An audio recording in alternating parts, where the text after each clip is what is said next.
Please subscribe. You know that I'm not. What you mean? You know what I'm. You know what I mean, Taylor. You know I'm not that well for you. Now get out of my room! Haha, get out of my room. So funny. But at the same time, it's not. Hey, welcome to the channel. If you think the school system is wild, then subscribe and stick around. I'm Richard, a classroom teacher. And it's Ricky here.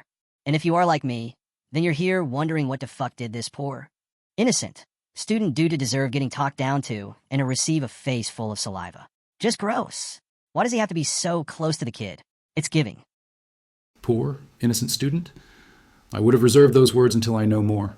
Nonetheless, who's right and who's wrong is an interesting conversation to say the least. Okay, I see where you're going.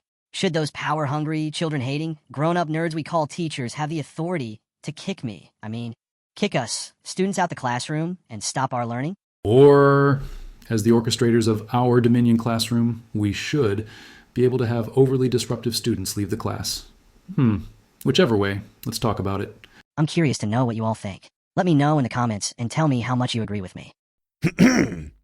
Fine. Okay, what I mean is, let us know what are your thoughts, whether or not they're the same as mine.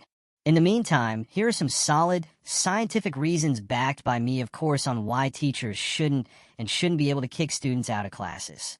Watch me demolish Gramps in this disputation. Disputation, huh? Learned that one yesterday, did you? You're making fun of me for building my vocabulary. Some teacher you are. I agree. Forgive me. The joke I made was in poor taste. Do you know what else is in poor taste? Set up for a your mom joke. Really? Come on, you're more creative than that. Whatever. Listen up, you chalk commanders. Here are 1 or 2, or 5 maybe, rules on why not to remove your students from the classroom.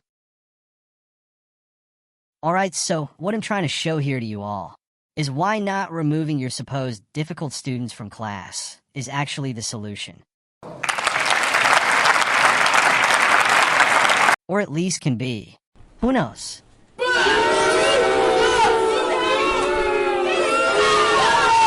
Okay, now that I have your attention. I'm not stupid, right? I know many of you educators out there think, or would say something along the lines of, teachers must ensure a conducive learning environment for all students, and that one disruptive student can derail an entire lesson and rob others of their right to education. Okay, is that so? Well, let me ask you this. If the well-behaved ones can endure chaos and still learn, then aren't we preparing them better for life's unpredictability? That just sounds like natural selection for students, if you ask me.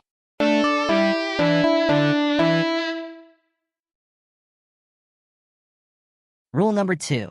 Again, I can take a wild guess and assume that some people would say that removing disruptive students allow teachers to concentrate on those who actually want to learn, ensuring that lessons proceed smoothly. But hold on. Don't teachers love to boast about their success stories about taking a low-performing delinquent and change him for the better through their influence? Listen, every hero has an origin story. Today's troublemaker could be tomorrow's motivational speaker, sharing tales of how they drove their teacher to the brink of tears. And just like that, you both have awesome, inspiring stories to tell.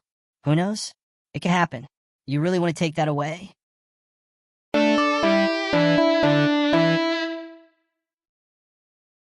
It's intuitive, really. Can't you see that teacher well-being is being affected here? Having to constantly deal with disruptive behavior can lead to teacher burnout. Removing these ne'er-do-wells helps maintain teacher morale and continued effectiveness. Okay. To that I say, think of it as classroom survivor.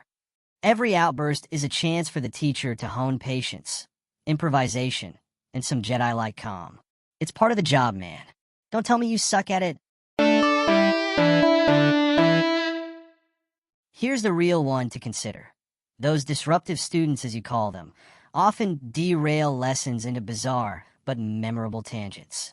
Who wouldn't want a history lecture to turn into a debate about whether pineapples belong on pizza? Who needs Netflix when this disruptive student can unintentionally provide your lesson some well-needed entertainment? Without it, teachers might end up losing their free source of humor. Go on, think about it. I'm not hearing any accountability for bad behavior here.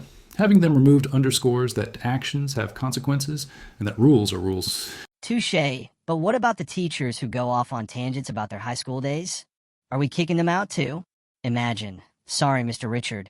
You're disrupting the flow of this lecture. Please report to the principal's office immediately. Well, that's it. Till next time. Peace. Now get out of my room!